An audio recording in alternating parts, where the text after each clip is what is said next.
When somebody is leaving for a trip, going abroad, going outside, what do we say? We say bon voyage. But do you know that it is actually pronounced as bon voyage? This is basically a French word.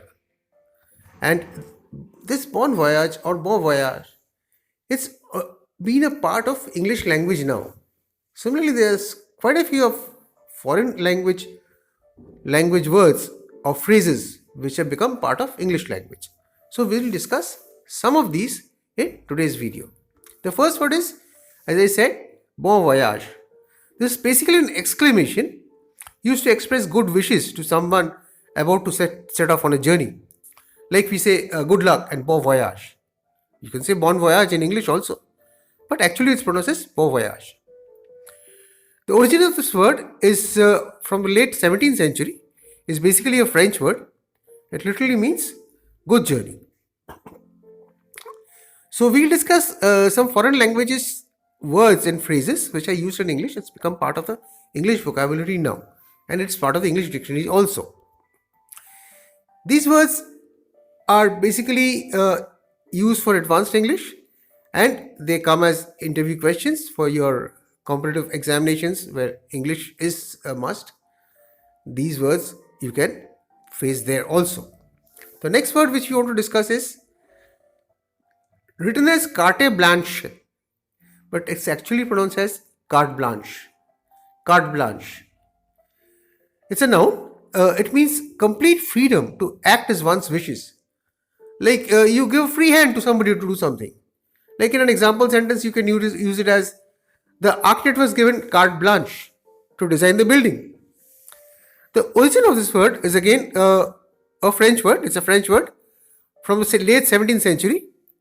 It literally means a blank paper. The next word is an interesting word. It's déjà vu. It's also pronounced as déjà vu.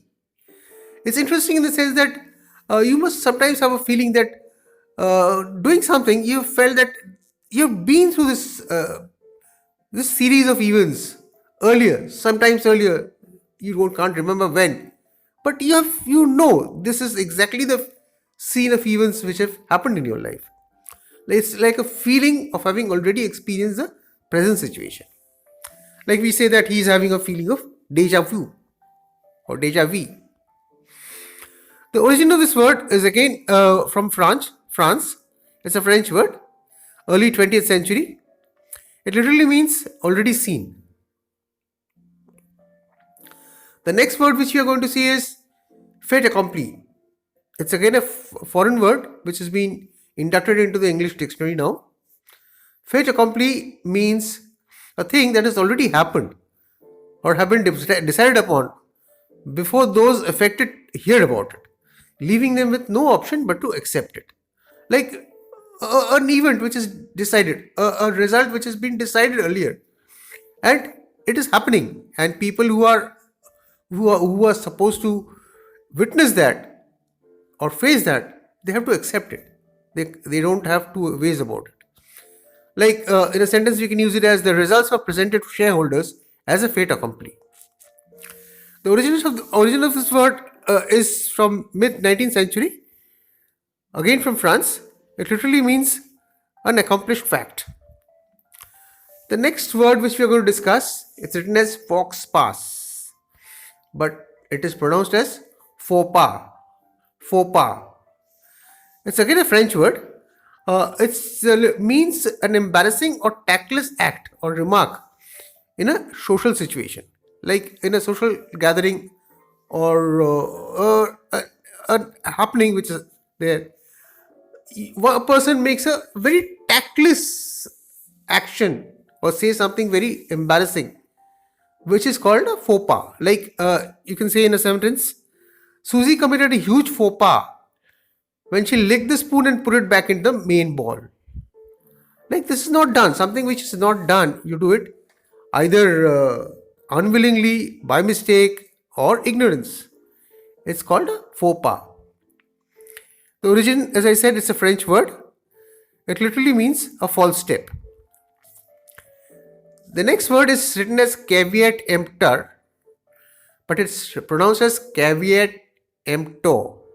Caveat emptor.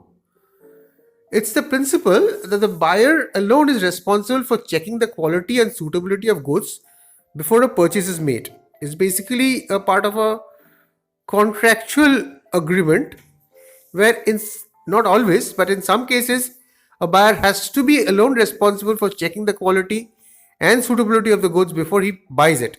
Later on, he cannot complain that it is mentioned in the brochure. I've not been told. I'm not aware of it. Like in an example sentence, you can see that it can be read as caveat emptor still applies when you're buying your own house. The origin of this word is Latin. It means let the buyer beware. The next word which you're going to see is doppelganger. It is a quite common word which is generally used in English language, but this is a German word. It's pronounced as doppelganger only. The meaning of this word is an apparition or double of a living person. Like it's said that for every person there are 7 persons in this world who look exactly like the same. Not sure about it, but if there is another person which you encounter who looks exactly like yourself or somebody else, 2 people look like exactly like the same, not twins, brothers or sisters, but totally different unknown people who look exactly the same, maybe of different ages, but they look the same. It's called doppelganger. Like in an example sentence, you can mention it as he has been replaced by an evil doppelganger. The origin, as I said, is from Germany. It's a German word. Mid 19th century. It literally means double goer.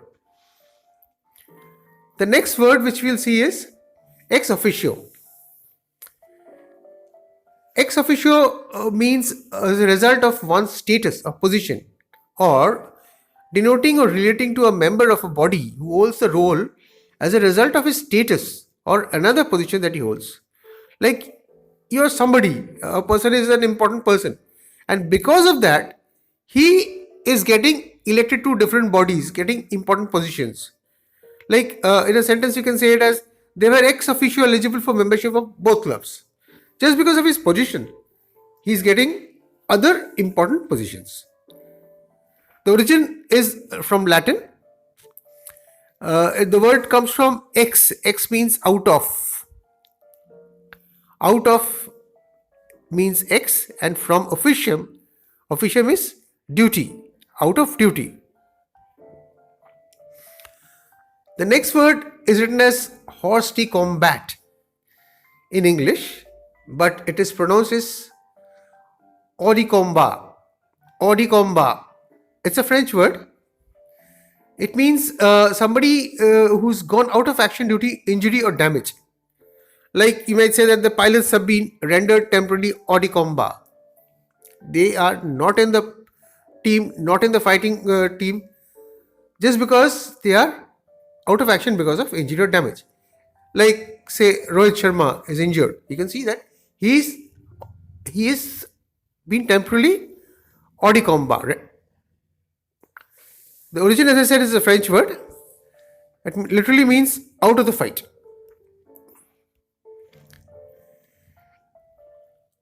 The last word today, which you're going to see, is laissez-faire. It's pronounced as laissez-faire. It's written as laissez-faire, but you pronounce it as laissez-faire. Laissez-faire is a noun. It means that the policy of leaving things to take their own course without interfering. Like there's somebody who has got a very laissez-faire attitude towards life.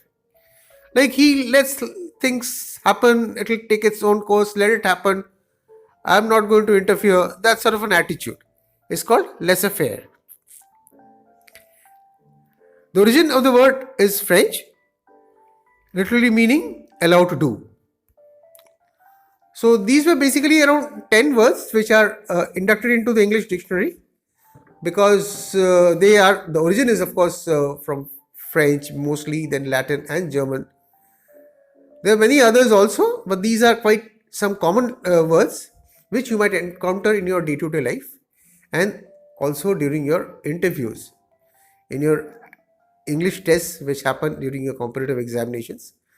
So it's better to know the meanings and the pronunciations, and you can use this in your English vocabulary also, as to improve your knowledge of English and for advanced English. So this basically was the video. I have similar videos on trainings, on advanced English, and then on different interview related matters, career related matters, group discussions. I'm giving the link up in the description. You can have a look. And if you like this video, please share it amongst your friends. And also, if you have not yet done, subscribe to my channel to get other similar videos. So thank you so much and best of luck.